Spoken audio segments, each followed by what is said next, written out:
Welcome back to VIBE Edu. You missed the intro conversation, but just look for it later. We'll have a blooper reel for you. But this week, we're going to continue on the series for our mentorship and coaching, and we're going to be very specific. Last time we talked about new teacher. This time we're going to be talking about our veterans or our experienced teachers. So with that, I know everyone's in the perfect mind frame since our pre-conversation. So who wants to kick us off?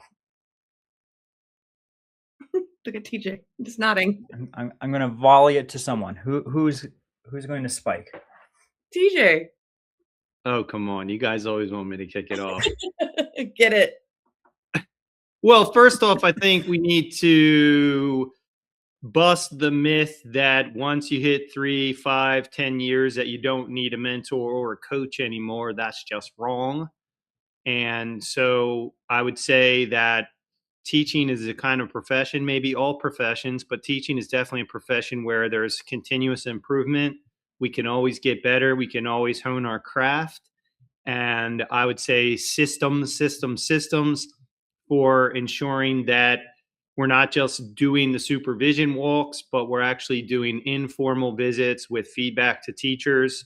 And that's a critical part of any instructional leader's day, something that Joe and I address all the time in schools, getting away from operation and management and into real instructional leadership mode so that all teachers, not just new teachers, get feedback regularly, consistently, and systematically on their practice. Super important. So there's the kickoff in terms of, a lot of times we find in the teaching profession, that once we've hit that period after new teacher or after novice teacher, that the feedback slows down. And I actually think that it should speed up. It's interesting. I feel like, I built an entire business around coaching and mentoring teachers, and the majority of my teachers, they're veteran teachers. They're not necessarily new. We definitely have a group that are, novice teachers, but the majority are veteran teachers. And I think it's the feeling that you feel like as a veteran teacher, you should know it all.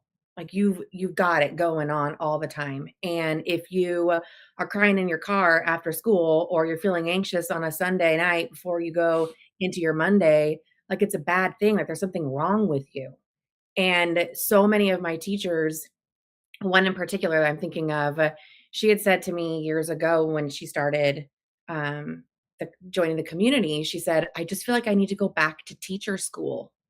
And that really has stuck with me, you guys, because I think the tone in her, I know the tone in her voice, and she almost felt guilty for having to say that out loud. And I think if we normalize, we all need coaching and mentorship through the lifetime of this career. Even think of our guy, Danny, who is a retired principal. He has a coach, and he's still extending the lifetime of this profession, so, and he doesn't feel bad about it. Right. There's a sense of vulnerability for sure, I think, in that, but I always think of my teachers. I always think of them. Yeah, but there's a mentorship faux pas. If you are getting coaching or you need a mentor, it's remediation for teachers.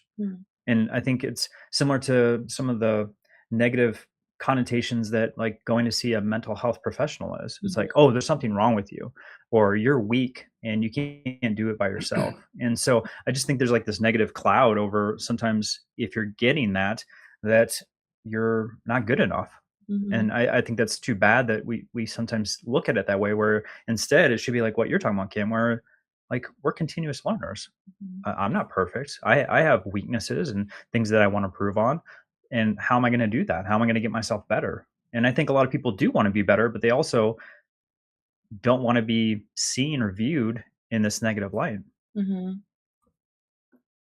I think part of that, though, Josh, is that so few people are actually on improvement plans. Studies have been done about this, that it feels like a new cycle of feedback or feedback from the administration or an instructional coach is an improvement plan. And I would just say that everybody should be on an improvement plan, a plan to improve our practice. But I think there's fear in that so many people aren't on improvement plans that then if I'm getting this feedback, then is there a lack of safety in terms of my role, in terms of my job, in terms of how good I am at this? And I think that's all of the stuff that we have to get rid of in the culture so that feedback is welcomed. I will also just say that we tend to think of our experienced teachers as reflective practitioners, and over and over again, the neuroscientists have been clear. I've said it before on this show that it's really hard to think and reflect on what you're trying to do when you're trying to do it well and remember how it went, which is why all of us as professional speakers will get off the stage and say to ourselves and others, how did that go? Yeah. Because you can't think, it's hard to think about it and reflect on it and be meta in the process. Mm-hmm. So to think that our teachers are going to do it on their own is just a misnomer. It's false. Mm-hmm. Mm-hmm. I think having like a group of people too that like not just a mentor, but like a crew. You need I always say you need your herd, but you need a crew to kind of talk through those things with. But also that crew needs to have a similar mindset and have similar language and systems and routines in their classroom so that you can all kind of grow together. Otherwise, you'll stay stagnant and spiral. Or if there's like any ounce of negativity in there, it'll just bring the whole group down. And so I think being very, very careful and aware of that too, like that's a real thing. That is a real thing. And when we're talking about culture, like we really do need to have this culture shift happening right now, which is why I wrote my book. Ha! That's coming out soon, right? Sure is. Becoming the Bison, everyone listening. It is available for pre-order on Amazon. It is a top new release, and it comes out very intentionally on International SEL Day, March 2nd. Which is March 2nd, right? Yeah. Yeah, I think that interesting thing that's being teased out in this conversation, I think primarily for school leaders, if we're looking at your school as a community, is that when we say culture, Kim, what you're hitting on is the impact that shared instructional routines, shared language, something that we can get collective around makes culture possible and richer, Mm-hmm. And there's got to be a collectiveness about choosing which things we're going to do. And that way there's some buy-in. Mm-hmm. And we know the research points out that we can't expect change unless initiatives are implemented by the majority of teachers. But the initiatives have to be implementable, or it doesn't work for the culture. It doesn't work, period. So, one other thing. Go ahead, TJ. No, I was going to say another thing. Like you're talking about the initiative, you're narrowing it down to what we're all working on together. And I was thinking about collective efficacy and the fact that it has such a high effect size. It's a cultural aspect. It's a social structure. But because so many teachers are isolated away from giving each other feedback, observing each other, getting mentorship and coaching, it's almost impossible to build collective efficacy in many environments, because for there to be a collective sense of efficacy, I have to know that Kim and Josh and Mitch are doing well in the classroom, and they have to know that I'm doing well and that we're improving student outcomes. And the only way for us to have that collectively is to work in environments in PLCs and to see each other doing the work and to note how well we do the work and to learn from one another. So if we don't break down the silos, we're never going to get the advantages of collective efficacy. And the one thing I was going to say too about, because I know there's probably veteran teachers who are listening thinking, well, if I had a mentor, what would we work on? It's not necessarily new skills. It's precision. It's the scalpel. Mm-hmm. It's working on, like I see all the time, even veteran teachers, like just pick a strategy like think, pair, share. and we skip the think part, or we don't do it intentionally enough for kids to have an ability to spend time with their thoughts before they share, or we have them pair in a way that isn't really getting them together with another person on purpose. And so, yeah, there's lots of little things like that we could get super critical about and way better and get all of the benefits of those strategies. Can I give you an example of that? So, you know, I feel like when I started with my OG group, we have multiple cohorts of teachers, but with my OG group, we've had them for a few years now, right?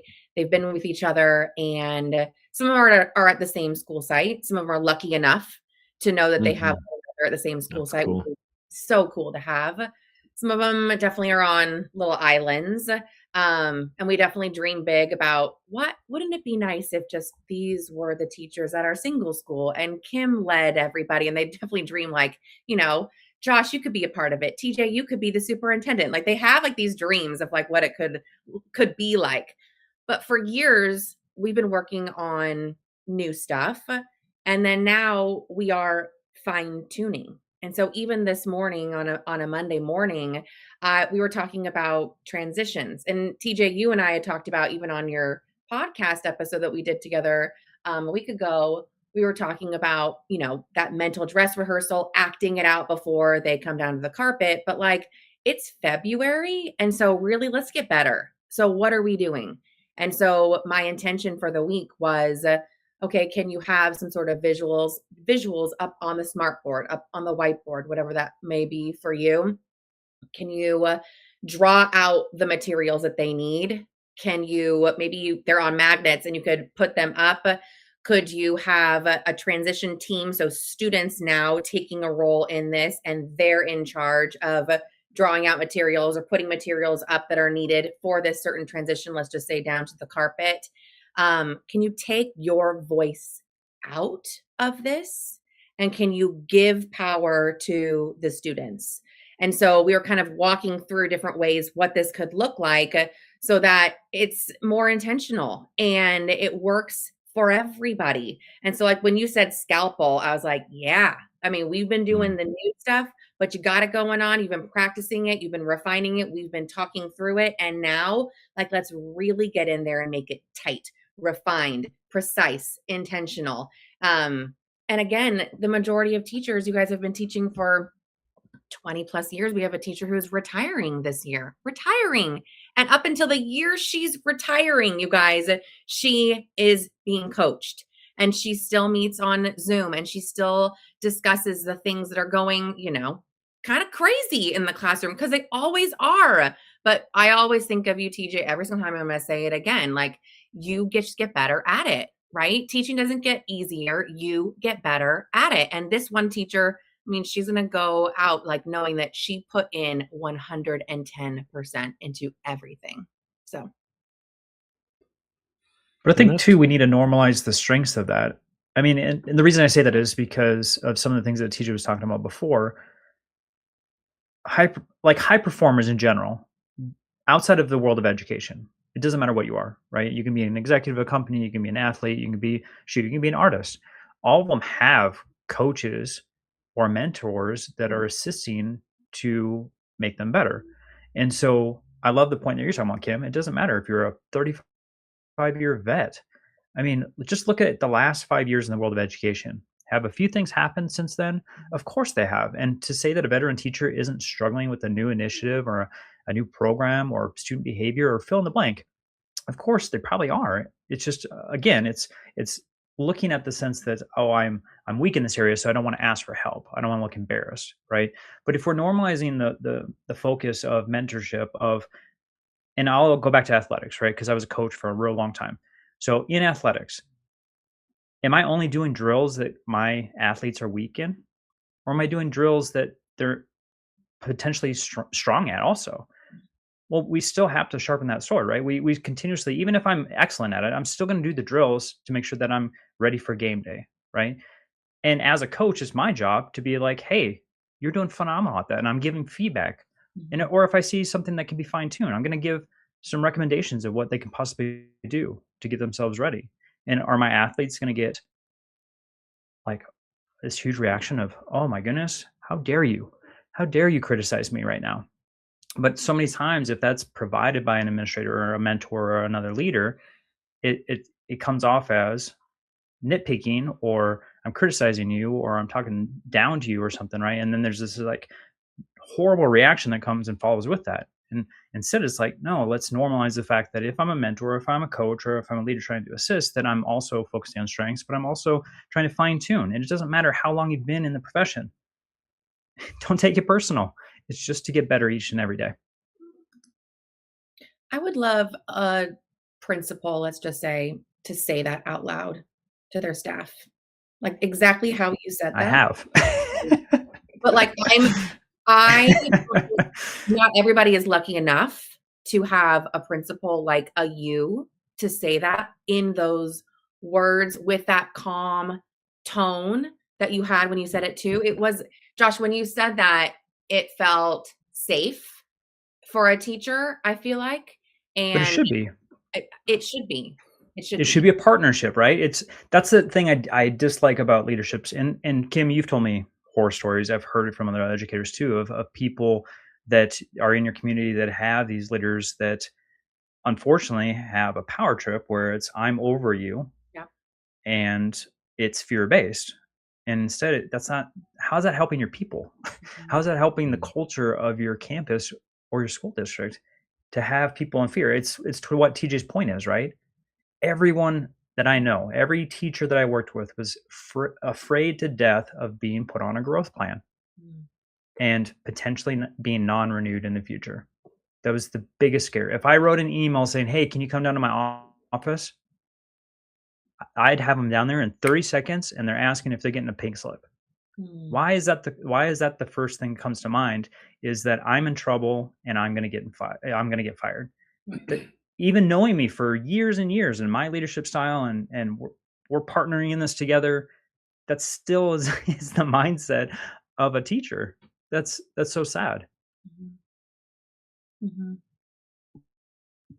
I think when you work, I mean, we've talked about this before, but when you work in an environment where everybody's quote unquote safe and you know that there's somebody who doesn't come on time, or you've worked in other environments, I wouldn't say you would tolerate that, Josh, but you've worked in environments for years where there are people who aren't carrying their weight and they're also not on an improvement plan. That just means it's random. It could happen to anybody at any time. Sure. Versus making sure that the right people are rewarded and the wrong people, we use a process for their evaluation of the work they do. And I'm not talking about anything unfair at all. I'm just talking about following a process and knowing that that process is being followed by the leader. That makes me know when I'm safe, when I'm not safe. I'm doing what's expected of me. I'm not doing what's expected of me. Otherwise, it's completely ambiguous. And so they have no idea whether or not they're safe. That's what creates fear, not actually implementing the plan to improve people or whatever system you have. And I know of people who haven't even been observed for years. So when you're in an environment like that, then you definitely are scared that whatever happens next could be bad for you. And I feel sorry for people who work in environments like that. I want to open up the walls of the classroom and the walls of the school and invite everybody to come in and see what's happening and to improve. And to your point, if you haven't seen the video, I don't know if we've brought it up before, but of Atul Gawande, he's one of the most famous surgeons in the world, and he hired himself a coach. And he talks about precision where he bumps the light at one point during a surgical procedure. And the coach said, did you notice that you moved the light just ever so slightly? He said it was like he says it's like a little uncomfortable at first, but those are the things that make us extremely good, is the consistency, making sure the light is on the wound, so to speak, in our profession.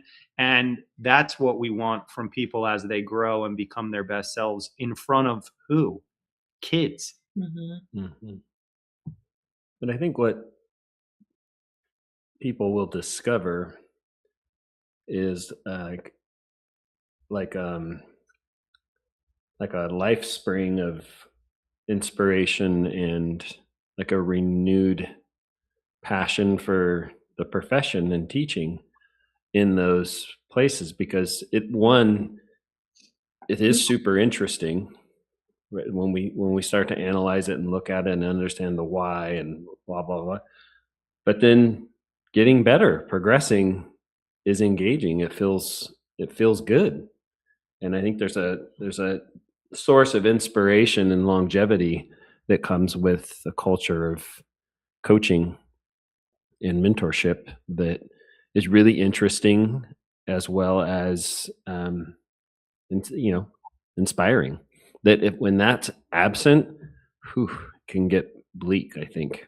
Mm-hmm. We are heading up to your neck of the woods, Mitch, in like a week or so. And I just know, like, I am so excited that I get to go into classrooms and work alongside teachers.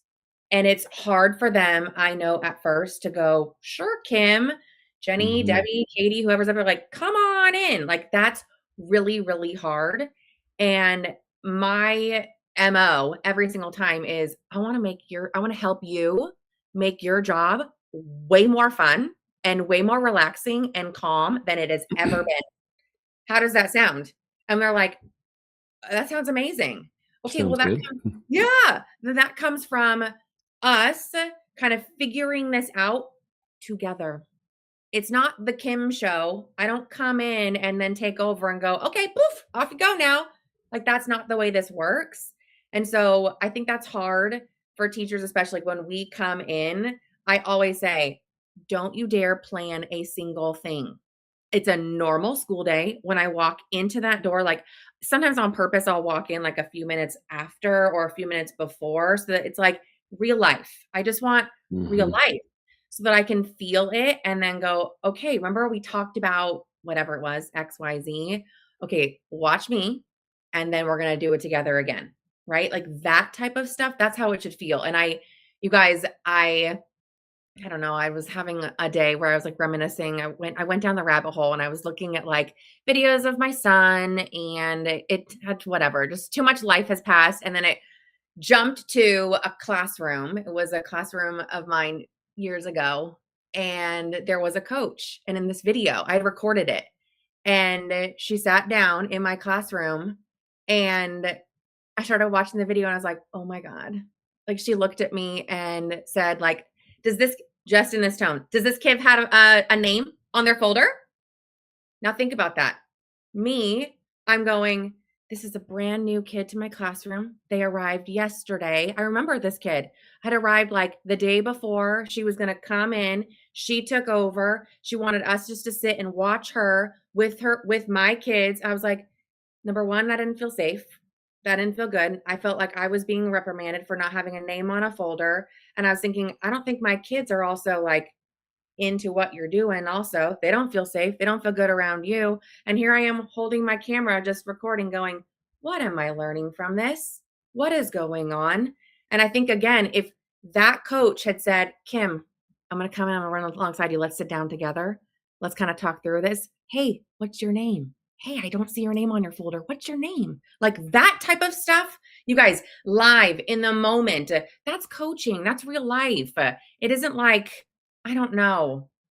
I've got stories for days about how not to do it. Let me tell you. And I think that myself and my mentor teachers, we have learned how to do it so well that it makes people feel seen and heard and safe. And that's how it should be. Similar to what we were talking about last conversation about the training that should exist with those coaches, right? As far as, to your point, Kim, like that's an opportunity for them to observe and take in the information, because obviously they don't know what happened a week ago or a few days if you got a new kid or anything about your students. And that way, maybe having some questioning at the end to say, hey, I noticed this kid didn't have a name on his folder. Will you tell me a little bit about him? Wouldn't that be a wonderful opportunity for you to share? And by the way, it's a name. We're talking about writing. It was a writing lesson. It wasn't even anything to do with a name on a folder. Just saying. Or like you said, it could be an opportunity for modeling. Like she goes up and asks the name and builds a relationship with the kid and shows what should be happening in the classroom. Yeah, one would assume. I don't know. One would assume. Mitch, you're going to say something? Yeah, that coaching and mentorship in that style, I guess you would say, is so important because it's nearly impossible to be meta about your practice in the moment when you have kids in the room. It's it's just maybe it is impossible. Like you're doing this thing. So to have trusted allies that can be reflective for you. Mm-hmm. And of course there's that vulnerability. We all know that. Like someone walks in the classroom and it changes when another adult comes in. But when you normalize that, and that's back to the culture thing, and those follow-up conversations that hopefully are more led with curiosity instead of, why doesn't this kid have a name on it? Like you could just say the exact same words in a different way. Hey, I noticed this. What? Tell me about that. And you're like, oh, this kid got here yesterday. Thanks for the reminder. We got to do that. Like, right? It can go so many ways, but there's the important part of being vulnerable enough to allow trusted adults in the room, still vulnerable, still scary at times, and then have those conversations afterwards. It's they're capturing things that we can't when you're in the moment. And it's really, again, I think it's fascinating. You're like, wow, like I didn't even notice that, like things that you're seeing. And so if that can become part of the culture, I think I mentioned this at some point in one of our conversations. I was part of a Japanese lesson study, which is a really interesting model where a team of teachers picks literally like one standard or one lesson. And in this case, it was my 9th grade science team. And we picked one lesson, and you do it for the entire semester, and first designed it collectively. And then you take turns teaching that lesson, and everybody that's on the team is in the room, like full on clipboards, walking around. Like it's like its own little mini research study happening. And then you meet after school that same day and reflect on everything that like the teacher's experience, and then everybody what they saw, and you're going through all of this, and you redesign the lesson accordingly. And then the very next day, the next person's up, and it's like kind of rapid fire because we're all kind of in lockstep in terms of like our pacing guide and whatnot. But the goal of the Japanese lesson study is to produce one single really vetted lesson in a semester. And it goes into the library, and we did it again the following semester. So to have not just one, but multiple adults in the room, it's good stuff. Mm-hmm. That's why I always say that teaching is underscored, but should be more of a science than an art. Mm-hmm. There's art parts of teaching, like even the creation of that, I would say is artistic, but the implementation of it is not. Mm-hmm. There's a way we decided to do this, and everybody does it this way. Yeah. Pedagogical strategies, like the definition of a jigsaw and the way it's done, that's scientific.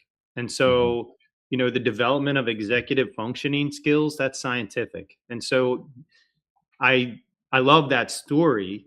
And again, I think it's art to create something like that with other humans.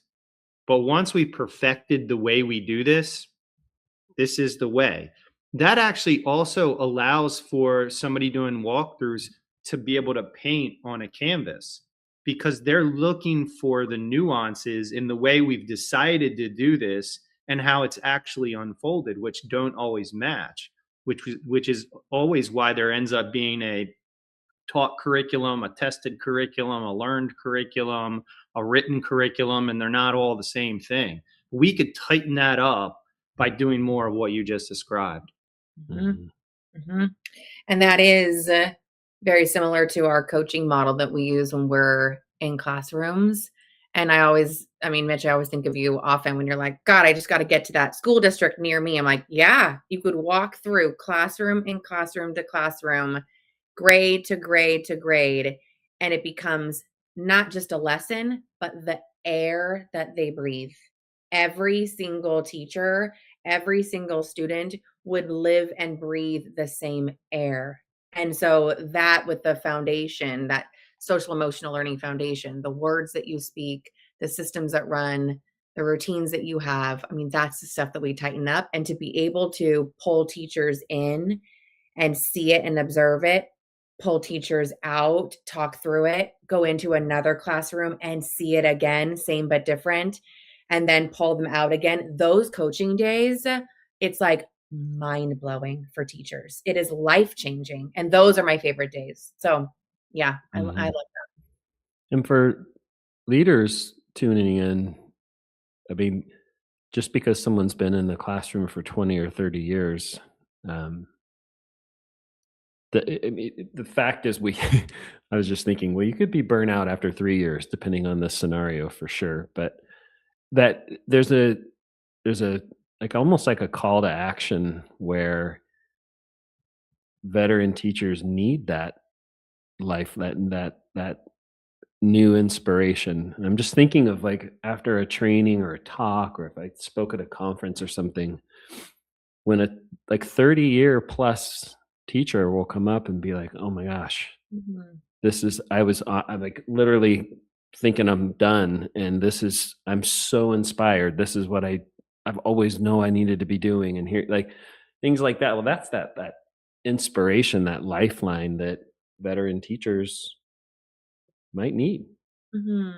So there's some responsibility in developing a culture of mentorship and coaching that I think is worth considering.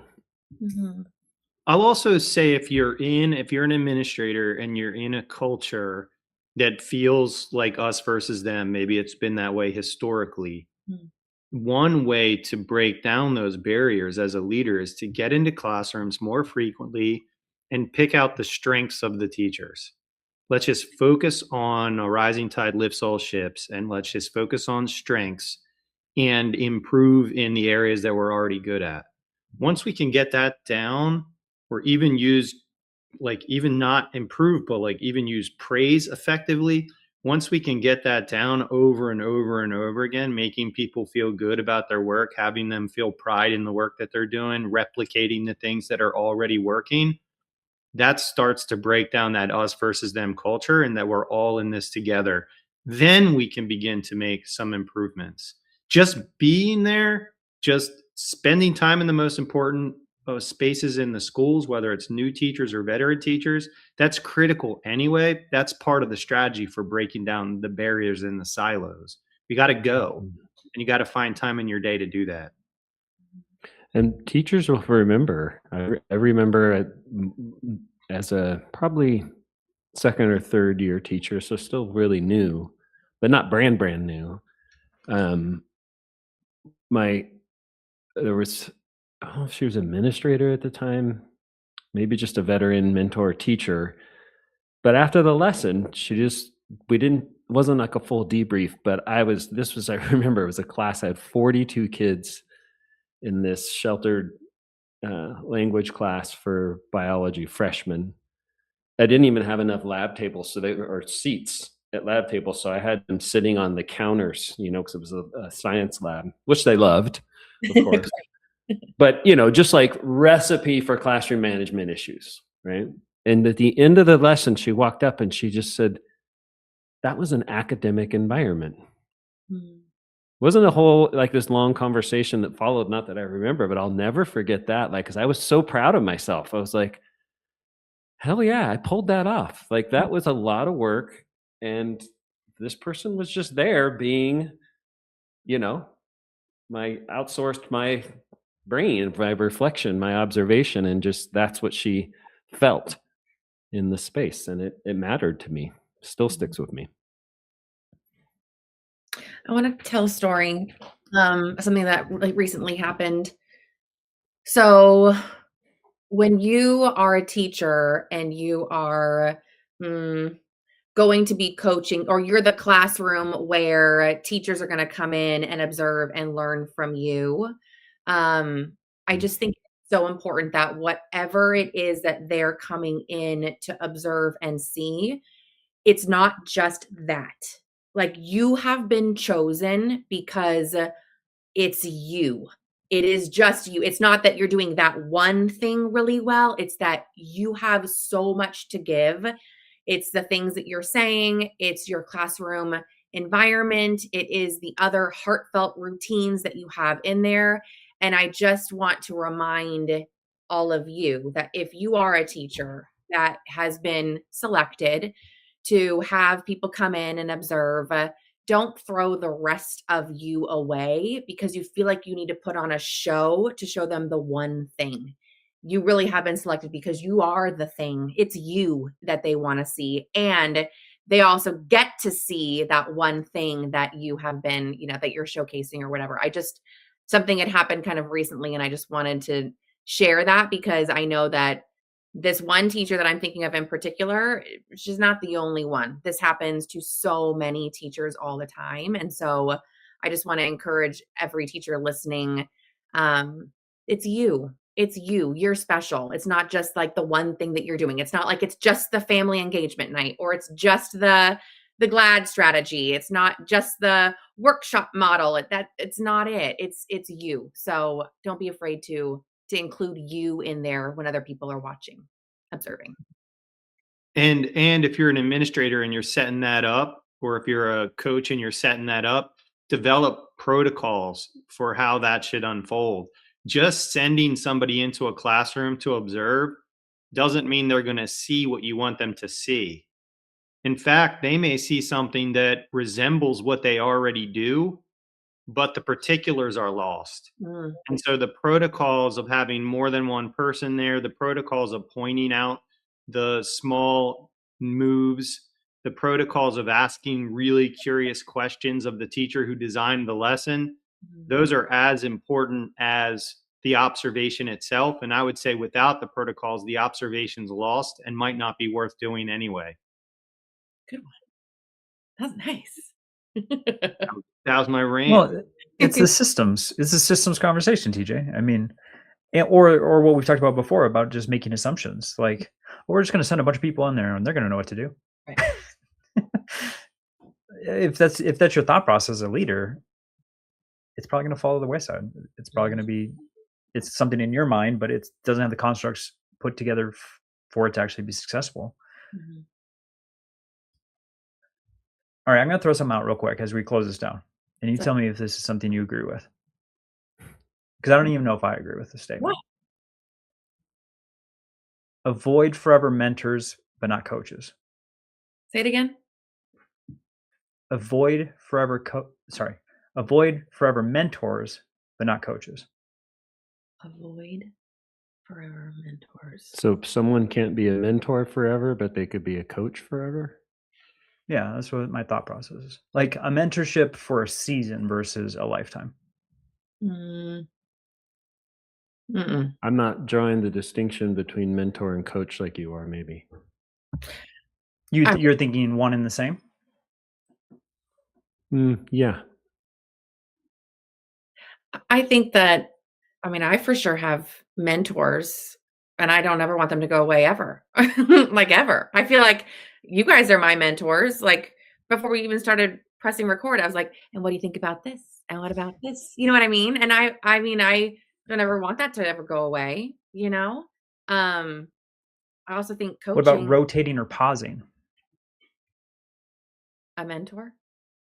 Yeah.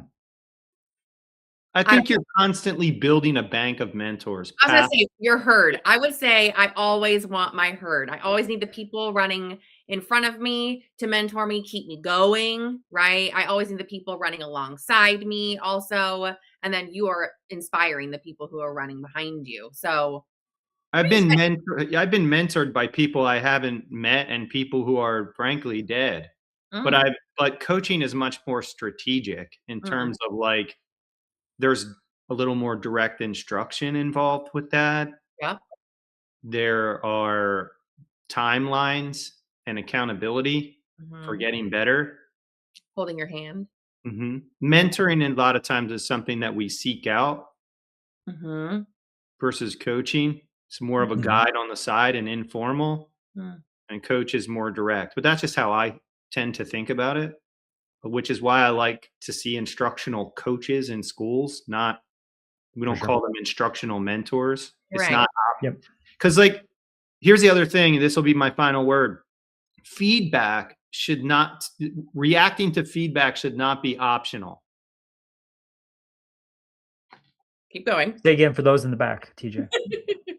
So like, just because it's informal and it's not supervisory, or the instructional coach doesn't have the power to make an improvement plan or evaluate the teacher, that doesn't mean the feedback should be seen as optional.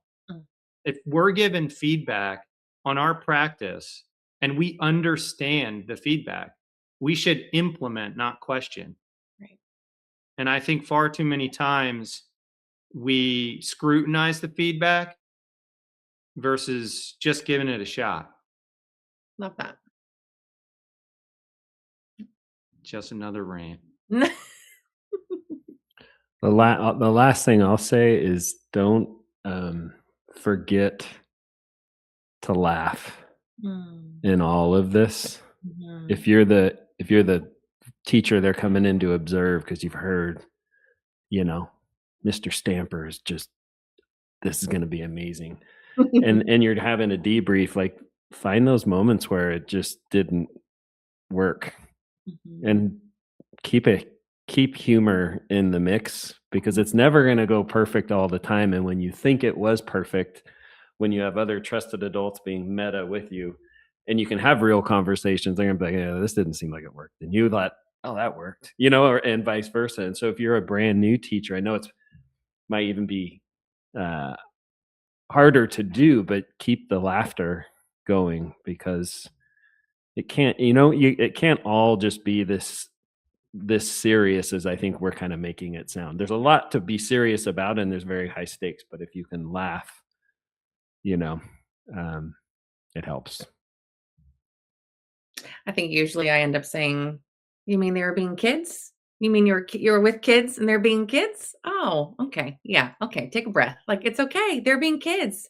That's all right. Yeah. I love that. Okay. Josh, wrap us up. Sorry. I have to tell this story. I have to say it. I said the last thing. Did you see me laugh when he said, this is the last thing I'm going to say? Yeah, I know. I almost came off mute and I did.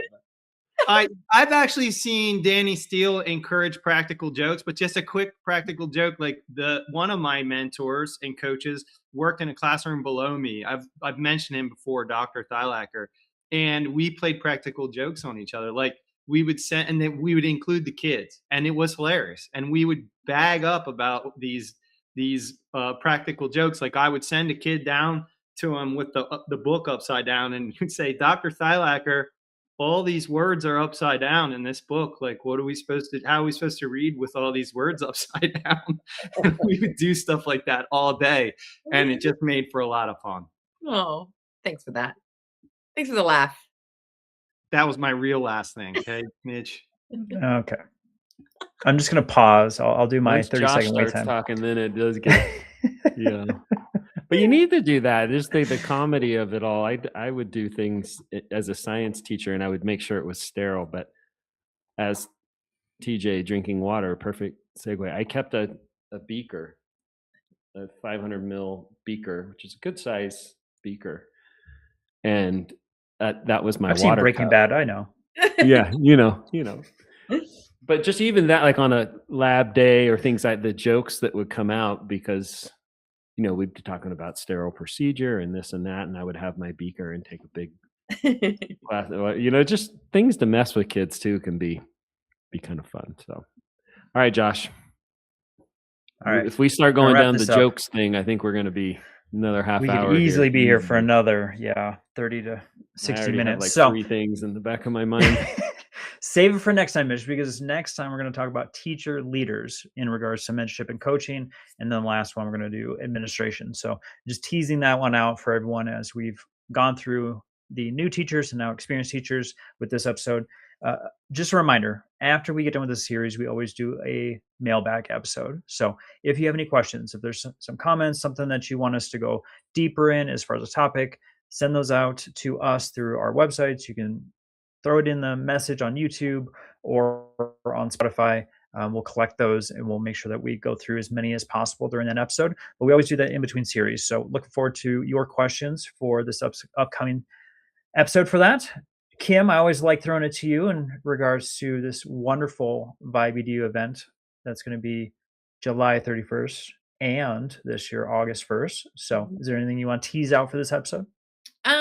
Just, I think nothing really for VIBE Edu. However, for our NorCal teachers out there, February 25th, we're going to be in your neck of the woods, Sacramento-ish area. So if you are listening and you are a Bison teacher out there, come meet with us. Mitch is going to be there. Mitch is going to be there.